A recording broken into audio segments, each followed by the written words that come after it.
E conhecereis a verdade vos libertará.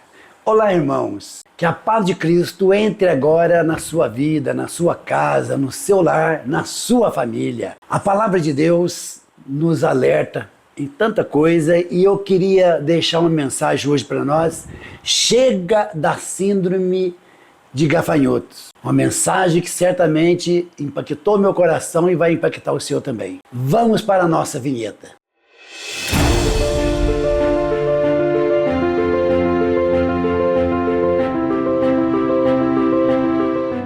Falando melhor sobre a síndrome de gafanhoto, para mim é um complexo de inferioridade que às vezes nós, como cristãos, como evangélicos até, carregamos vez por outra. E a palavra de Deus em Números 13:33 diz assim: também vimos ali gigantes, filhos de Anak, descendentes dos gigantes, e éramos aos nossos olhos como gafanhotos.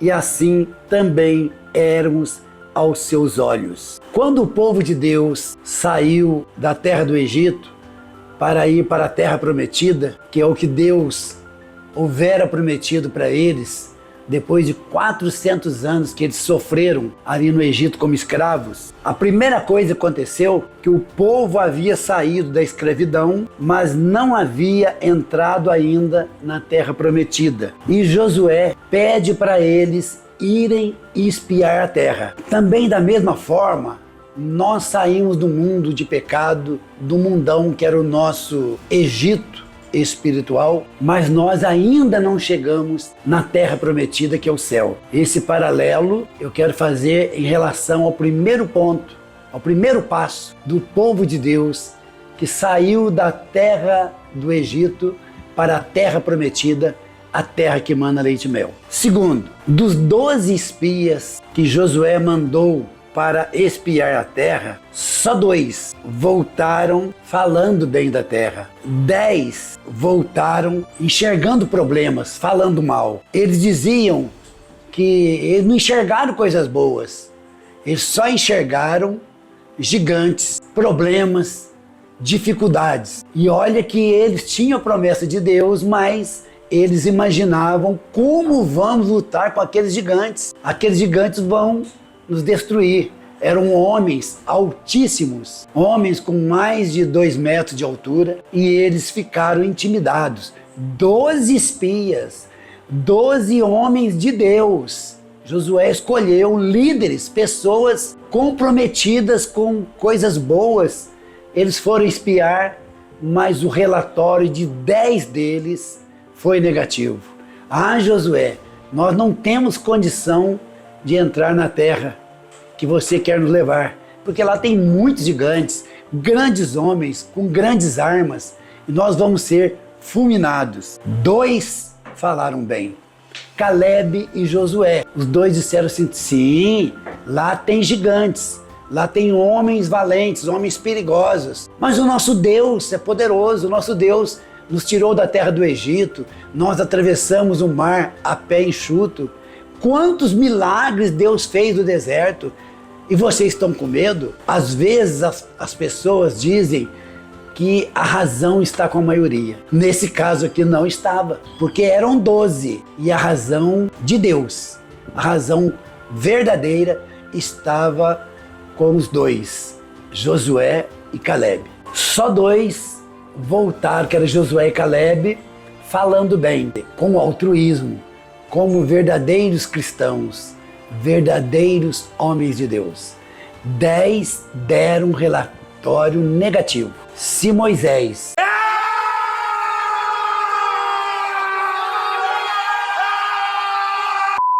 fosse verificar, ou fosse se basear pelo relatório dos 10, desanimariam e não entrariam na terra prometida. Por causa desse relatório negativo, que eles ficaram intimidados, depois eles ficaram 40 anos no deserto. Rodaram 40 anos por causa desse medo deles. Josué e Caleb, verdadeiros homens de Deus, disseram então: mas nós temos Deus do nosso lado. Basta olhar e ver os milagres que o nosso Deus fez em nosso meio. Eles eram altruístas, e homens comprometidos com a verdade.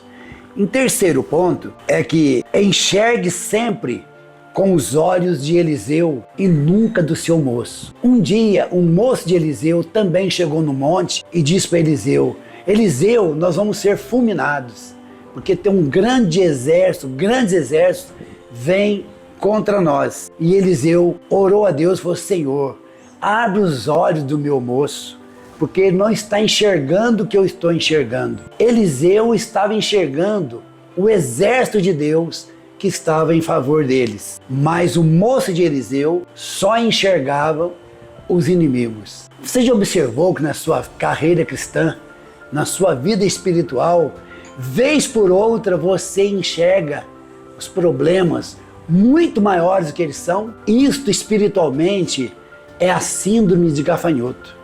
Como aqueles espias, aqueles 10 espias, enxergaram só os problemas, só as lutas, só os gigantes, você também está enxergando só os problemas, só as lutas, e Deus não se agrada disso, de covardia, de falta de fé, falta de enxergar que o seu Deus é muito maior do que os seus problemas. Se você quiser conferir a história do moço e de Eliseu, você vai ler em 2 Reis, capítulo 6, de 15 a 17. Quarto e último ponto que eu quero deixar para nós é que nós somos filhos do Rei. Nós somos irmãos de Jesus Cristo, o Filho de Deus, o nosso Salvador. E a Bíblia nos diz, o apóstolo Paulo nos afirma, que nós somos mais que vencedores. Se nós somos mais que vencedores, por que nos olharmos como gafanhotos, como homens pequenininhos, perto de homens grandes que são ímpios, que não têm compromisso com Deus, achando que eles são vencedores, que eles vão nos derrotar? Você não será derrotado. Você é uma bênção. Você nasceu para vencer, nasceu com a vitória na mão, porque Jesus Cristo disse um dia: no mundo tereis aflições, mas tenham bom ânimo, porque eu venci o mundo. Ele não disse: vocês vão vencer, mas ele deixou uma reticência para a gente subentender que se nós formos firmes como Jesus foi, nós vamos vencer. Por que Jesus venceu a morte? Por que ele ressuscitou o terceiro dia? Por que sempre ele sobressaiu e levou vantagem em tudo que ele fez e passou para a humanidade?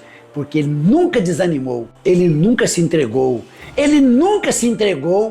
nunca se enxergou, aliás, como um gafanhoto, embora ele tinha que enfrentar a morte de cruz. Jesus chegou até a orar: Pai, se for possível, passe de mim esse cálice, que era enfrentar a morte de cruz. Mas ele não esqueceu de falar de coração: Pai, contudo, seja feita a tua vontade, não a minha. Então, meu irmão, meu amigo, se você se entende, se conhece, sabe que o nosso Deus é um Deus de vitória, você já é mais que vencedor, como diz a palavra em Romanos 8, 37 a 39. Somos mais que vencedores. Você é mais que vencedor. A vitória é sua. A vitória é nossa pelo sangue do Cordeiro. Nunca mais diga que você é como um gafanhoto, que você tem um complexo de inferioridade, que você é pequenininho, que você não pode nada, que você não deve assim, não deve aquilo. Nem fale como Gideão falou: Senhor, por que o Senhor chamou eu para lutar? Eu sou da menor tribo, eu não sou ninguém, eu sou um coitadinho. Aí Deus falou assim: que é isso, Gideão? Vai nessa tua força.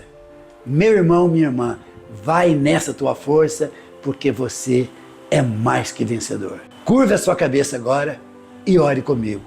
Senhor, muitas pessoas estão assistindo e participando desta mensagem agora. Eu oro agora, Deus, em nome de Jesus Cristo, seu amado Filho, nosso Salvador, para que esta pessoa que está sofrendo, está com síndrome de gafanhoto, está com complexo de inferioridade, achando que vai morrer, que vai ficar na depressão, ela vai se levantar do monturo, ela vai sair, ele vai sair, porque ela, ele, nós somos mais que vencedores a sua palavra nos promete. Senhor, nós não somos como gafanhotos.